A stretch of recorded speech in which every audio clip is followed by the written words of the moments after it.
In the middle of an overcrowded coastal community, located in one of the oldest and most densely populated centers in Cebu, Philippines, a peculiar structure towers over clusters of houses. Called by locals as Bantayan sa Hari, this watchtower was originally built in the 1800s as part of the defenses against the onslaught of slave raiding in those times.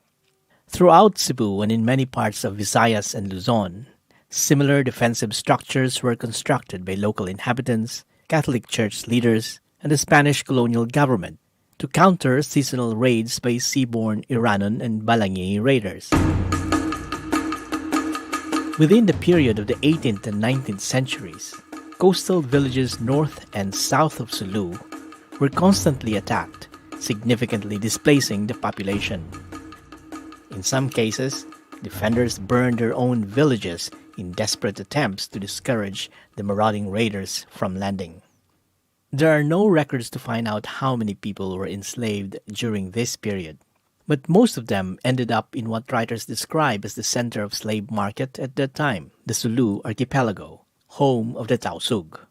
Observers noted that at the height of Sulu's external trade and slave raiding, the population of its capital, Jolo, rose by an estimated 160,000 in the year 1814, at a span of only 40 years. Slaves outnumbered the native Tausugs. Many of these slaves were from the Visayas. I don't remember the year I was captured because I was very young. I had been traveling with my parents in a small sailboat when we were seized by pirates from several Moro pancos. My father had the good fortune to escape on an island the flotilla touched at, but we were taken to Tungkil. The historical prominence of baluartes speaks of the blood, toil, and heroism of villagers and church leaders defending themselves from the slave raiders. But building a defensive structure did not guarantee safety. In the Bicol region, one baluarte was overrun and looted many times over. The success of the raiders also resulted from the lack of arms and ammunition among the defenders. And even if the Manila government had heavy guns in stock, they neither wanted these traded or captured by the raiders, nor be used by insurgents, as discontent among the natives was also rising at that time. For many years, the Spanish Armada was no match to the efficiency of the sea crafts that the raiders used. With agile and maneuverable boats, the raiders would not engage the Spanish Navy, and normally navigate through shallow channels. The Spanish attempts to improve the Navy were met by budgetary constraints, blunders in what ship to build, and human resource problems. The prisoners were all kept tied until they showed no symptoms of attempting to escape. Water and rice were given to us very sparingly. Some died from hunger, some from being handcuffed, some from grief. They untied me after about a month. If prisoners were sick, so they could not pull the oar, they were thrown overboard. The Iranons and Balangis, successful and confident at their trade, operated across Southeast Asia from the Sulu archipelago as the epicenter. Their lifetime experience made them masters of the features of islands and coves and such other navigational markers. The monsoon winds would carry them toward the Celebes Sea in the months of December to February, going across the Moluccas, Java, Bali, Timor, Borneo, and Sumatra. At the change of the season, they moved back to Sulu and began their Philippine raids with the southeast monsoon. By August, September, and October, they set their sails toward the Strait of Malacca.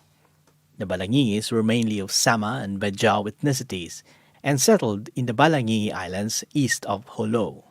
North of the Balangi is the island of Basilan, where many of the Iranons were based. The Iranons who lived in Jolo had their own separate ward from the Tausugs, as well as their own political organization that pledged to the Sulu Sultanate. As an ethnic group, their politics was not bound to a dominant tribe. But the slave market and the labor demand in Sulu attracted them to work with the Tausugs, who often sponsor their expeditions. External forces were at play in the rise of the Sulu Sultanate as the center of trade and slave market. The English found Sulu as a way to keep their supply of tea from China, which was interested in tripang or sea cucumbers, bird's nest, and such other products. The Tausugs get their fine silk, wares, some arms and munitions from China on one hand, and on the other hand, war material from the English, and later on, briefly, the Germans. Securing the supply of cannons and munitions in turn kept the Sultanate's political power intact, as well as its reputation as a trade center. The slaves brought in by the Iranians and Balangingis made sure that the supply of the crucial Sulu products kept coming. Sea cucumbers or tripang had been used as a traditional cure to joint pains and other ailments by the Chinese. Even now, the value of tripang would go as high as $3,000 a kilogram.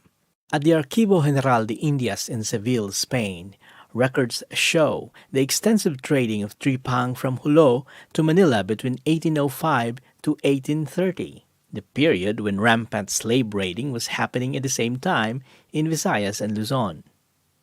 As a snapshot, 2 Spanish ships imported 100 tons of tripang to Manila in 1821 alone.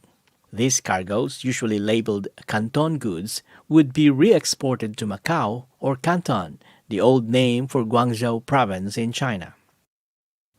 But as Sulu enjoyed the benefits from the labors of the slaves, mostly from Visayas and Luzon, the surviving Filipino natives experienced dire economic hardships. Its fiscal impact could be seen in the petitions from local leaders, asking for defense assistance as well as for the military to mount an effective counteroffensive. It took the Spanish leadership decades to finally figure out how to effectively counter the onslaught of slave raiding.